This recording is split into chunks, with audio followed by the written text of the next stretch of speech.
Welcome to Global Insider Talks. Today, we're speaking with executive coach and international culture expert Desiree Perez, joining us from Orlando, Florida. Good morning.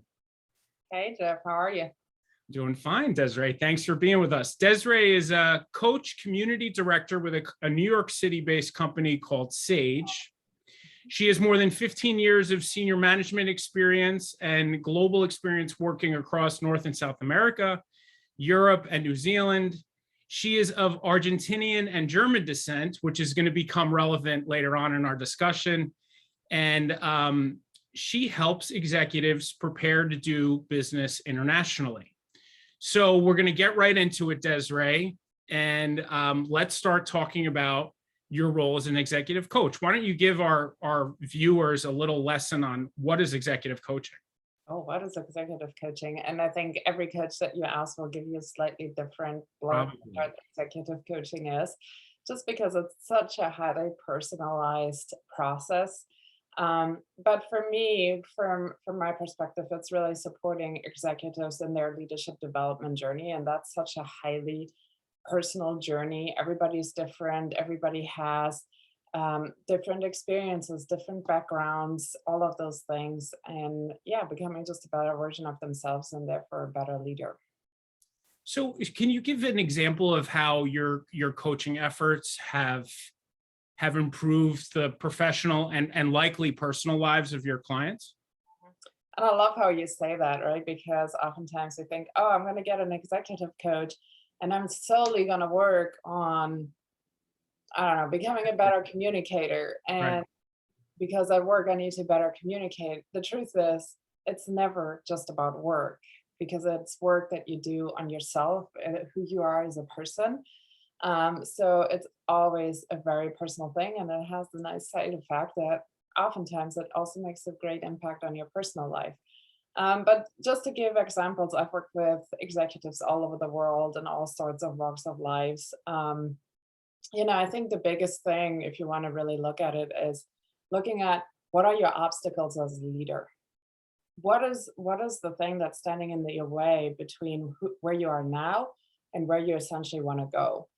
And those obstacles are oftentimes related to our experiences, to our subconscious mind, what's going on there, and just really slowly but surely uncovering all of that, peeling back the layers of the onion. That's my favorite thing to say, because it's literally the process of what are the layers, what's underneath, and bringing that to the surface. And once that's at the surface, then you can start thinking about, okay, so how do I want to work through this? What do I want to change? And then supporting executives through that. Right. So I've supported VPs to becoming SVPs, SVPs to becoming COOs, and then ultimately CEOs, and that's all. Obviously it's a fruit of their hard work, but oftentimes related just their willingness to look what's under the hood for themselves and doing that work. So I wonder, can you give me an example of one of these obstacles, like a real life case study? You say the obstacles are sometimes created by our own experiences. Give us an example. So a very basic example, I think it's something that every leader struggles with, and it's not necessarily even related to the level that you're at. But for example, giving great feedback to your employees is something that's hard. And sometimes we have to talk about the things that are really uncomfortable to talk about. Right. So also, our mind has a perception of feedback conversations actually being something negative. Why are they actually negative? If we look at it through the lens of it's a growth opportunity for myself, but also for that, more importantly, for that employee. And how can I address this? What's standing in the way for me effectively addressing that? I'm sorry, I froze. There, I'm back. For me, effectively addressing this, that's oftentimes the fear that this employee is not going to like me anymore. Right. So Right. changing the perception around this, it sounds very simple, but it's actually not that simple. Changing the perception around this, taking a collaborative approach on here's what I'm seeing. What's your reality in all of this? What are you seeing? And then coming together and finding strategies on how to solve that. So that's a real life example that I very, very often work on with the executives, having those conversations. Right. It's interesting, this idea that feedback doesn't necessarily have to be a negative thing. In fact, your perception of how the person on the other side of the table is receiving it may be totally different from what you think it is, right? They may be ready to soak up the new information and feedback to be able to grow in their position, as you said. Yeah. It's interesting because in our work, helping companies expand internationally, we help them create their roadmap for success, and that's exactly what you're doing with executives in new markets, Yeah. as they look to work internationally. Excuse me. Yeah. So, what are some of the things that executives should consider? I'm going to have you put your culture hat on now. What are some of the cultural things that they need to consider when they begin to work in a new market, perhaps with an existing team in another market, if they're part of an acquisition of another company, or if they're challenged with perhaps hiring a brand new team that resides in other markets around the world? What are some of the things they need to think about? Oh, that is such a Loaded question. loaded and big question. So I think, is first really looking at your internal culture. What is your internal culture like? Are people able to adapt, or are you more of a very sort of settled in culture where everybody knows what they're doing? You have been doing certain things for a very long time. So really assessing what's your culture, what's the feedback culture, what's what's the leadership like currently in your company, and then looking at what does that actually mean overseas, or it doesn't even have to be overseas, but in a different country, in terms of what's the culture that I want to create. So really becoming crystal clear about that. What type of people do I need for that in order to create that culture? Also, what's going to jive with my team that I currently have, right? So if you have a team that communicates in a certain way and you hire a team that communicates completely different, you're going to have a disconnect. So give me an example of where maybe you would see a disconnect. Start with maybe a US based company and just pick another market, and maybe, because I think you could probably predict where there might be some conflict. Yeah, real life example, right? A company based in the US gets the opportunity to expand into a German market. The way we deliver feedback, the way we talk here, the way we address challenges is in a very nice way. We say things in a certain way that I can tell you in a German culture would never land. So like the Germans would be like, what are you talking about? I don't understand. You need to be straightforward with me and just tell me what you think and give me the feedback and I'll work with that, right? So that is a prime example, for example, on how different communication styles quickly can create misunderstandings and therefore have an impact on your business. Right. Okay. So now switch gears and apply the same conversation to, say, Argentina, which is where you're also from. What would happen there, and what are the differences? So Argentina is even more careful with feedback than we are here in the US. So that would be the complete opposite, right? Trying to scale back even more. Actually, Argentinians, once they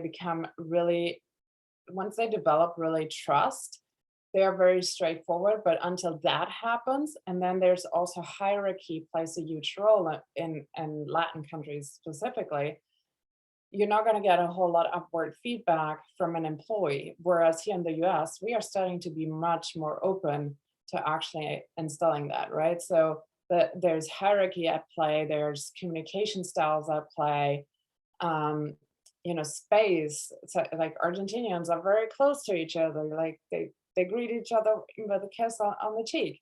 You go to Germany, it's like, I'm giving you my hand, right? Here in the US, we might give a hug if we know somebody, otherwise we don't. Those are nuances that play a huge role when you think about expanding globally. Right. You hit on something, Desiree, that is a piece of advice that we often give our clients, and that is the importance of forming a relationship with a potential business partner internationally. And so, could you speak to that in Latin America in particular? Yeah, I think in Latin America, that's the one way to success is to have a relationship. Um, if I think about it, my dad was a businessman in South America. He had so many relationships, a huge network, and everything was functioning over those relationships. When I think about clients in South America, it's all relationships because the trust is fundamental for you to build business in South America. Germany, you can take it or leave it. That You is can build important. relationships, that's Yeah. great. But if you don't, it's no detriment to your success as a company. It's interesting, we don't like to generalize regions, but from a Latin American perspective, this idea of forming relationships from Mexico to Chile to Colombia, critically important to business. And frankly, in many cases, as you know, in order to be successful, you must spend the time, sit down and have a meal, talk about your family, that kind of thing. Super Oh, yeah. important. Super. You had shared with Sorry. Your business partners in South America will know about your family for sure. Yes, exactly right. Exactly right. You had shared with me an example of someone that you worked with in a European market going to Russia. I'm interested to know, how did you prepare that executive to work in the Russian market? Obviously, he's not, he's left since then, but how did that work? Yeah, so I'm actually certified in a cultural tool, if you so will. It's actually an assessment, and what that does, it compares your own culture to the national culture of wherever you're going, and so it analyzes the gaps. And there are 16 different dimensions, like some of those that I mentioned, right? How do you relationships, communication, space, all of those things are part of that. And so what we did is we actually looked because there were such significant gaps in the culture between his own culture and the Russian culture. And actually was taking on a local team over there without speaking the language. Mm, And it was in an IT field where oftentimes, there's the the local employees just speak the Russian language. So there was also that piece of a huge a language barrier there. And so what we did, we worked through those dimensions and we looked at, okay, where are you? Where are they from a national culture perspective? And what are some of the strategies that you want to think about before you even go there on how you want to approach certain things? And I oftentimes was just really thinking about having conversations, obviously with a translator, with his team around, I'm this way, you're this way. How can we come together? How do we want to communicate? um, you know, Calling those differences out without saying one is bad or one is good. It's all indifferent. We are just different as people and as we have different cultures and different experiences. right. And how do we come together and how do we build the bridge here? It's really all about building bridges. Right. So it's about the building of the bridge. I like that. It's not about leaving your own culture behind. It's about being empathetic towards the new culture and figuring out how to remain flexible and adaptable. I wonder, did this executive ever think about learning Russian? I mean, it's quite a difficult language, but I wonder if he ever thought of that. I think he thought of it, but it wasn't like an immediate solution for him, right? Because Right, he had what, 2 months notice, 3 months notice, right, and that was it. And he was also moving his kids that were going to an international school, right? So, I mean, of course, that was part of the equation as he was thinking about being there longer. Got pulled out after everything that happened in Russia just recently. right. But yeah, so it needed to be something that was bigger than the language issue that we could address that would prepare him for this. Well, thanks, Desiree. I appreciate you sharing these examples. I wonder, as we wrap up now, what are some pieces of advice that you would give an executive considering a new market, considering working in a new market? What are some of the tips out of your toolkit that you would offer to them? So definitely looking at your own culture, company culture. And the interesting part is that how do you describe culture and how do you name culture? And you might ask different people, and different people will give you different answers, right? So starting with an employee engagement survey, where is your culture at, so that you get also the feel from your employees outside of preparing for something outside of the US. It's always good to know where your culture is in anyways and your engagement is. So that's a really good exercise. And then to look at, what do I need to do I need to be aware of in that country that I'm going to expand into? So, and there are, cultural professionals out there that can help you. I know, Jeff, you guys do some of the stuff in terms of what does the national culture look like? What are the things that we need to adapt to and watch out for? And then, as I mentioned earlier, really thinking about what's the culture that you want to build in that place wherever you're going, and then having that vision and building for that and hiring talent for that as well. Obviously, skills are important, but we're entering a phase in this world where that adaptability, the ability to just flex with what's coming our way, is much more important than an actual skill set. Very good, Desiree. You make me think about how patience is obviously a key characteristic for leaders to have during this process. But that with the proper planning and research, the in-market research, understanding where you're going and understanding the culture of the people that you'll be interacting with is really critical to long-term success. Absolutely. And also understanding what the gaps are, right? So just like I did with this executive, he understood what his gaps are. He was crystal clear about that. So by knowing what his gaps were, he could then just have these conversations with his team to say, I know this about myself and I know this about your national culture. So where are we going to meet in the middle? Right.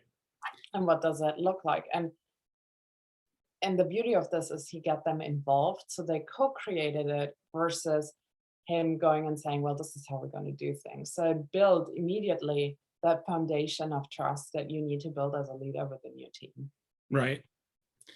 Very good, Desiree. I want to thank you so much for joining me today and being part of our Global Insider Talk series. For more information on Factum Global and our global expansion services, our Global Insider Talks, or to sign up for our newsletter, please visit factumglobal.com. Thank you.